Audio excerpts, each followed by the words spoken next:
Mesdames, Messieurs, c'est quand la dernière fois que vous vous êtes rendu chez le dentiste? Comment est-ce que vous l'avez vu travailler?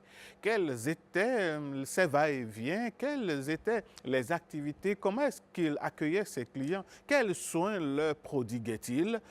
Une journée dans la peau d'un dentiste, voici la visite au cabinet avec Christelle Tongolo.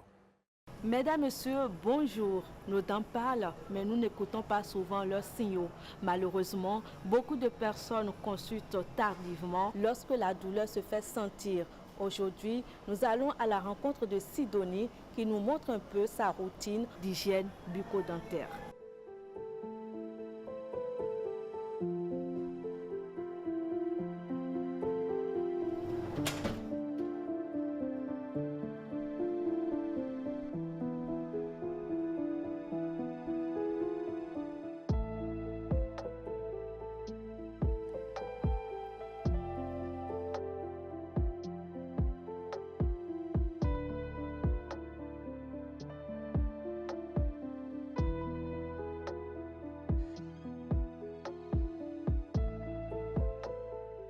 J'utilise la brosse à dents à petite tête parce que c'est ce que mon dentiste m'a recommandé.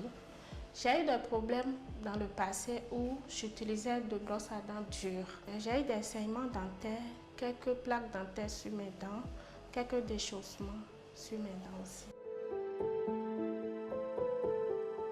Mon médecin, après consultation, il m'a dit, avant de se brosser les dents, il faut toujours faire du haut vers le bas, de la gencive vers la dent et non le contraire. Les matins, je fais 2 minutes pour me brosser. Les soirs, si je ne suis pas trop fatiguée, je fais 1 minute. Des fois, j'utilise des bains de bouche.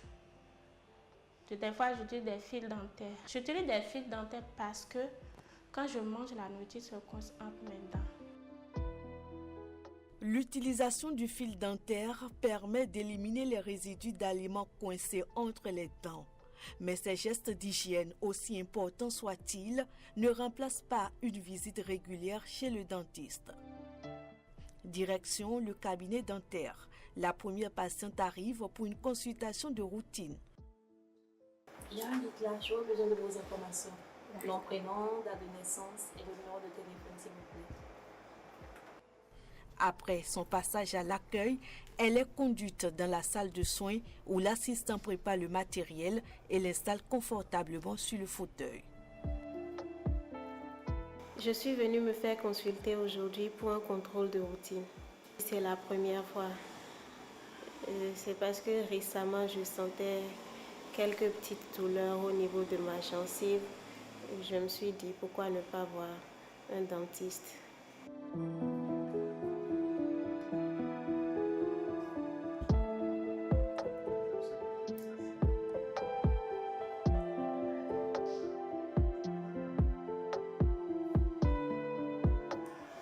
Il y a une petite infection au niveau de la gencive, c'est ça qui explique le saignement. Ça veut dire que même si vous brossez, vous avez besoin d'un détartrage, d'un nettoyage professionnel pour que les dents soient propres. Alors, quels sont les premiers signes d'un problème dentaire, docteur?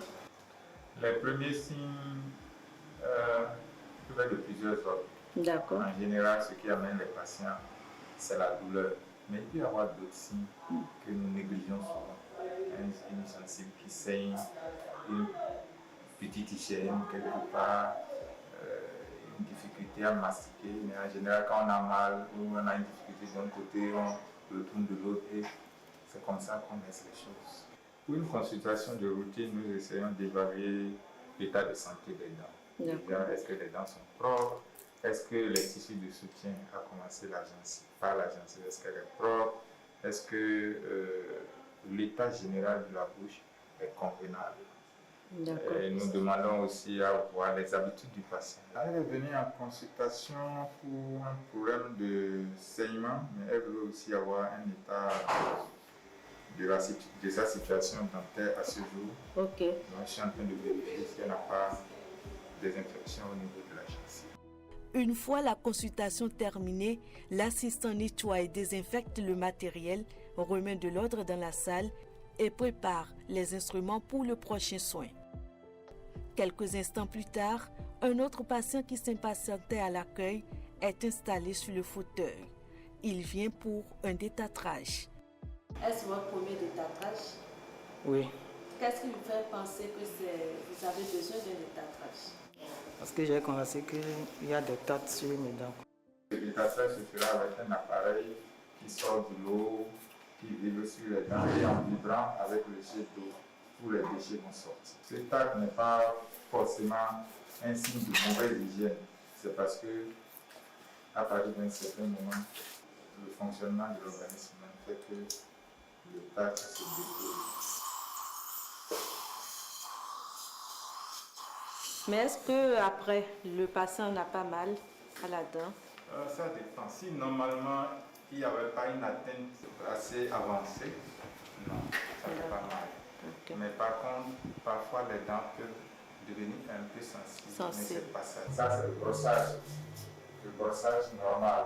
En haut, les faces des dents qui mastiquent peuvent être brossées horizontalement. Là, il n'y a pas de problème. Mais à l'intérieur, il faut toujours faire aussi le brossage vertical. Et si vous couchez avec des résidus de nourriture dans la bouche, les microbes vont bien travailler la nuit au détriment de vos dents. D'accord.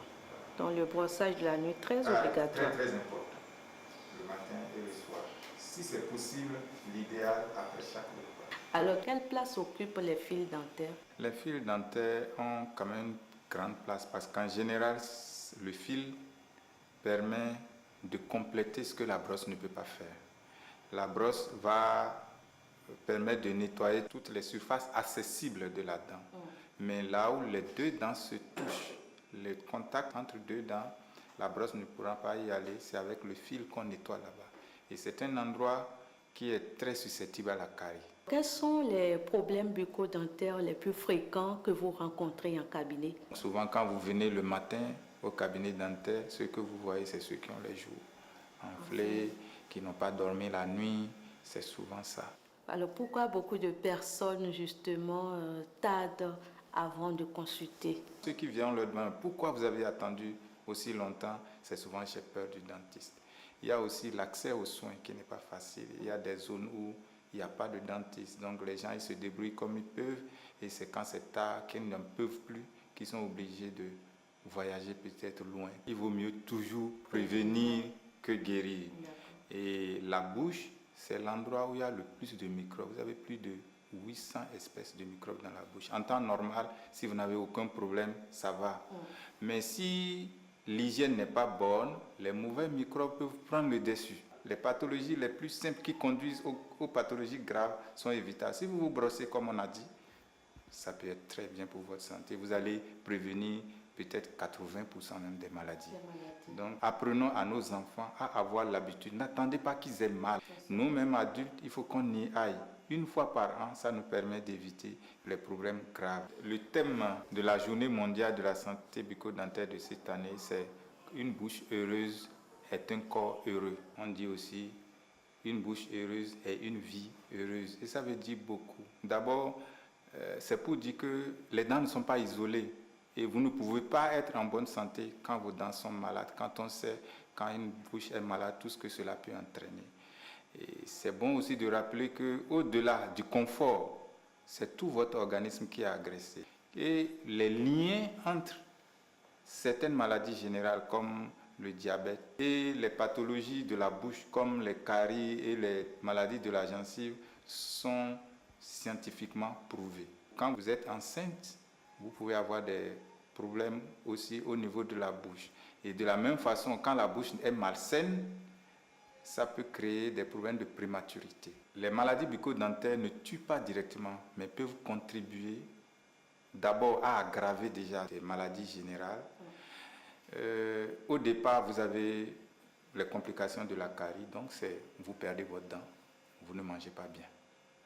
Vous avez mal, la dent s'infecte, ça fait un abcès, ça peut aller plus bas.